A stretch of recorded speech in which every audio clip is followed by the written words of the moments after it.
अरविंद सिंह जी, हमने आपातकाल देखा और हम आज का शासन भी देख रहे हैं। आपातकाल में जिसने ये कहा कि इंदिरा गांधी तानाशाही कर रही हैं, ये तो छोड़ो, ये तो डायरेक्ट हिट था। जिसने अपने घर के बाहर चौतरा पर भी धीरे से भी ये बोल दिया कि स्वर्ग से लोहिया बोल रहा है, इंदिरा शासन डोल रहा है, क्या उस समय नारा चलता था, वो डीआईआर और मीसा में गया, 19 महीने बाद ही छूटा।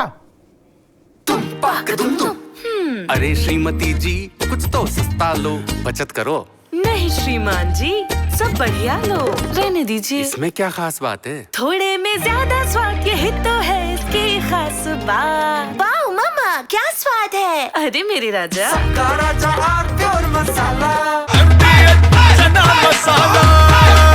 अब छोलिया हो या लोबिया, सफेद चने या काले चने, सब कुछ मजेदार बने।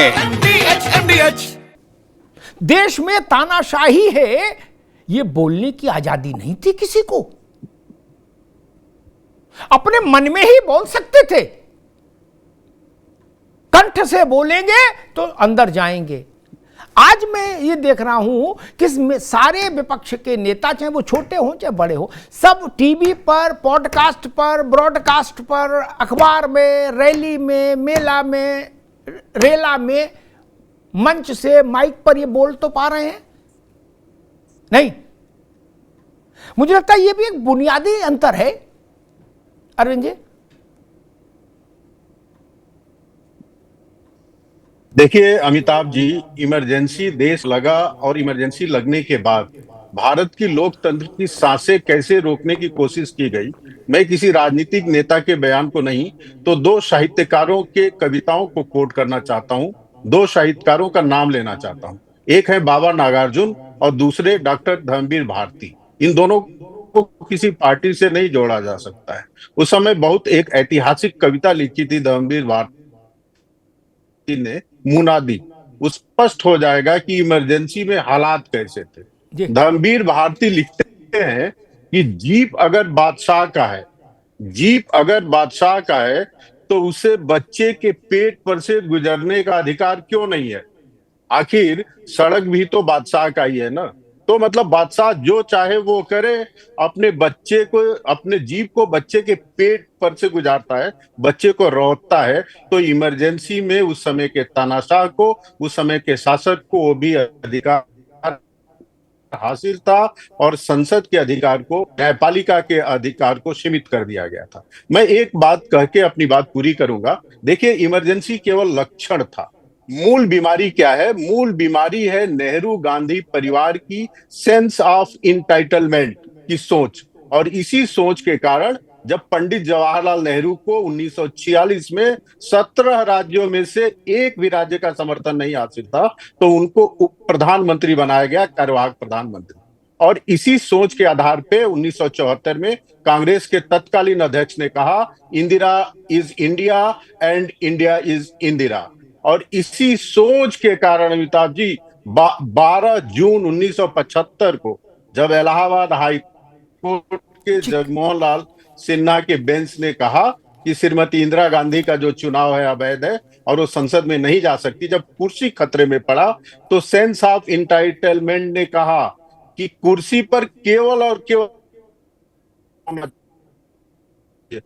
और किसी का हक नहीं हो सकता है, चाहे से हो या अवैध तरीके से। इस सोच ने देश में आपातकाल को थोपाया और इंदिरा जी ने लोकतंत्र का गला घोटकर कुर्सी बची रहे इसलिए आपातकाल लागू किया। और आज भी हम एक लाइन में समाप्त कर रहा हूं ताजी, देखते होंगे, इसी सोच के कारण से भारत के चुने हुए प्रधानमंत्री के प्रति जिन शब्दों का प्रयोग किया जाता है गांधी परिवार के द्वारा, वो पूरे देश की जनता देखती है। जी ठीक।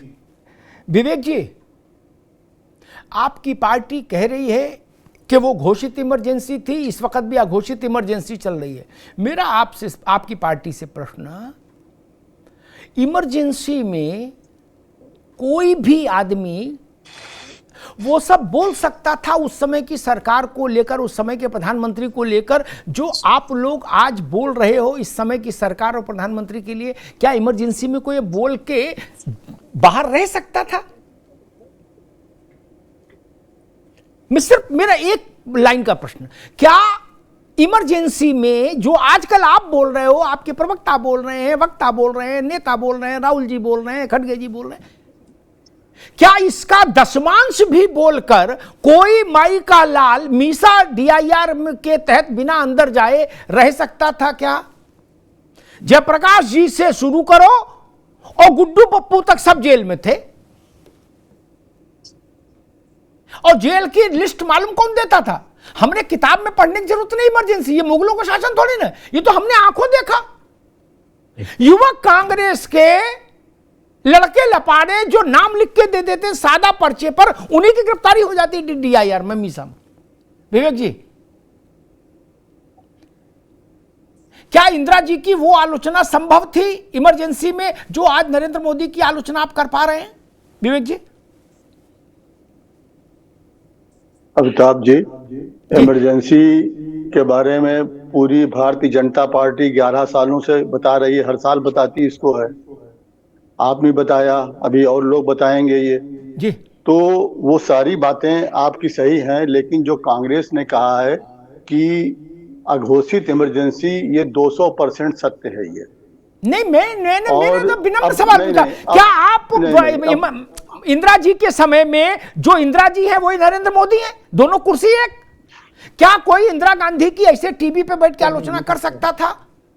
मैं पूछ रहा हूं। और अगर मान लो कर दे तो जेल ना जाए, क्या ऐसा कोई बचा था? एक उदाहरण दे दीजिए। जी जी, इस समय भी यही स्थिति है। इस समय भी कोई भी आप जेल गए अभी तक, आपको तो गिरफ्तार नहीं किया गया विवेक जी। आप मेरे ख्याल से कई लंबे समय से हमारे साथ बोल रहे हैं।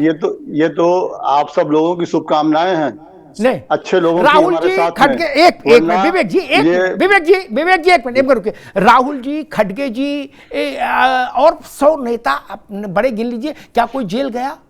उस समय तो जयप्रकाश नारायण, आडवाणी, वाजपेयी, चंद्रशेखर, पीलू मोदी, मीनू मसानी सब जेल में थे, मधुलिमय, दंडवते, सब कौन नहीं जेल में था? अमिताभ जी, जी जी, आपकी बात बिल्कुल। आप लोग तो अभी जेल नहीं गए जी। क्यों नहीं गए जेल?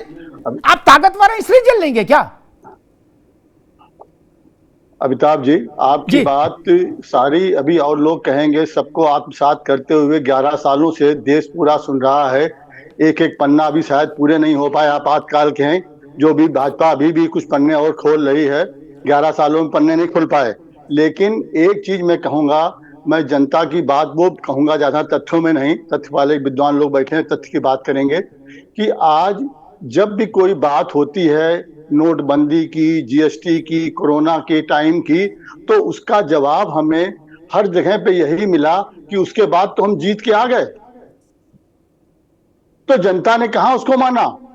आज वही अगर मैं पूछता हूं कांग्रेस की तरफ से कि 2.5 साल के बाद इंदिरा जी को दोबारा देश की जनता ने प्रधानमंत्री बना दिया, तो इस प्रश्न का औचित्य क्या रह जाता है? बताइए पहले आप। जो ये आप ही नैरेटिव बना रहे, आपने बनाया 11 सालों से। आपने नोटबंदी की बात करी, हमने कुछ कहा, देखिए उसके बाद जीत के हम आ गए। कोरोना की बात करी, उसके बाद देखिए हम जीत के आ गए। पुलवामा की बात करी तो आपने कहा जीत के हम आ गए। आपने जो नैरेटिव बनाया कि जीत को ही सब कुछ मान लिया आपने, चाहे महाराष्ट्र की बात हो, चाहे झारखंड की बात हो, चाहे हरियाणा की बात हो। आज अगर वही बात आप देखें तो आप कह सकते हैं, तो क्या हम नहीं कह सकते हैं कि जो सत्य है, 2.5 साल के बाद इंदिरा गांधी को देश की जनता ने दोबारा फिर प्रधानमंत्री बनाया। ठीक, बताइए ये तो इसलिए ये सिर्फ एक झुंझुना वाली सरकार है। अपने मुद्दों से हटाने के लिए इनको कोई न कोई झुंझुना चाहिए है, ये झुंझुना है, इसके अलावा कुछ नहीं है। ठीक है विवेक भाई। विवेक जी ने कहा, मैं दुबई जा रहा हूँ पास, विवेक जी ने कहा कि उसके बाद इंदिरा जी जीत के आ गए। ये तर्क यहाँ इसलिए लागू नहीं, घटना घटी, उसके तुरंत बाद का चुनाव, उस घटना पर जनादेश होता है। उसके एक चुनाव छोड़ के अगला चुनाव नहीं जनादेश होता है। इंदिरा गांधी ने इमरजेंसी लगाई, उसके बाद चुनाव हुआ 77 में, मार्च में। इंदिरा गांधी हारी, उंगली गिनो विवेक जी, अभी बीच में तो आएंगे नहीं आप, उंगली गिनो। इंदिरा गांधी हारी, संजय सिंह हारे, संजय गांधी हारे, बंसीलाल हारे, ओम मेहता हारे, विद्याचरण शुक्ल हारे। जितने लोग खलनायक थे आपातकाल के, सब हारे, बुरी तरह हारे। कांग्रेस भस्मीभूत हो गई उत्तर प्रदेश और बिहार में, उत्तर भारत में। वो तो दक्षिण ने लाज रख ली, ने कहां मुंह दिखाते। सीताराम केसरी से भी बुरी स्थिति में कांग्रेस आ जाती। मेरी बात आंकड़े देख लेना, गलत नहीं होगी। मैंने प्रश्न ही दूसरा पूछा, विवेक भाई मेरे मित्र हैं, वो दूसरी तरफ हाँक ले गए बैलगाड़ी। मैंने कहा एक मिनट भाई, आपके बड़े बड़े नेता बोल पा रहे हैं ना, लिख भी पा रहे हैं उस पर, भद्र अभद्र दोनों तरह की बातें दुबे जी नहीं, लेकिन 75 में तो मुलायम सिंह भी नहीं बोल पाए, बोलने की कोशिश की, मार लाठी अंदर। लालू भी नहीं बोल पाए, कोई नहीं बोल पाया। इंदिरा गांधी को आप तानाशाह कहें और जेल ना में ठूस दिए जाएं, ये तो संभव ही नहीं था। यहां कम से कम ताल ठोक के आप भला बुरा तो कह ही रहे हो पूरा मंच से, और माइक में भी नई बैटरी डाल के ताकि आवाज बिल्कुल खनकदार जाए। तो जनता कंफ्यूज हो रही है दुबे जी कि इसको इमरजेंसी कैसे माने। अगर विपक्ष को सरकार की सार्वजनिक आलोचना करने का स्वतंत्र हक हासिल है तो इमरजेंसी का तो चरित्र ही नहीं है। हमने तो इमरजेंसी देखी ना, दे लाठी अंदर, दे लाठी अंदर, और ऐसा अंदर किया, बाप मर गया, अम्मा मर गई, पैरोल नहीं मिला, बंदी प्रत्यक्षीकरण याचिकाएं दायर करनी पड़ी। जॉर्ज जैसे नेता को डायनामाइट कांड में फंसा के जेल भेज दिया। दुबे जी आपकी पार्टी के किसी बड़े नेता के साथ अभी तक तो नहीं हुआ। आप लोग तो धुआंधार बोल रहे हो, नहीं, और धारदार बोल रहे हो, बिल्कुल शेर व शायरी में भी बोल रहे हो। क्या यह हुआ ऐसा किसी के खिलाफ दुबे जी? अनुत्री साहब जी, क्योंकि भारतीय जनता पार्टी ने जो है वो पैटर्न चेंज कर दिया। मामला पैटर्न का है, सिस्टम का है।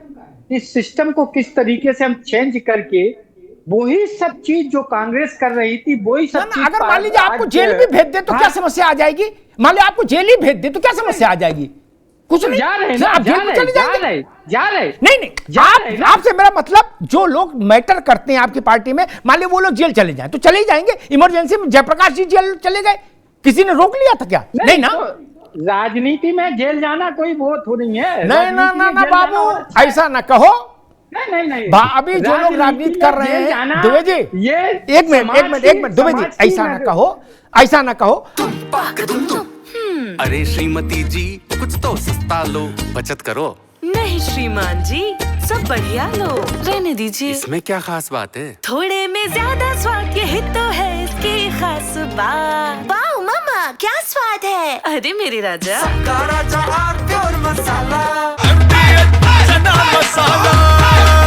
अब छोलिया हो या लोबिया, सफेद चने या काले चने, सबको मजेदार बने।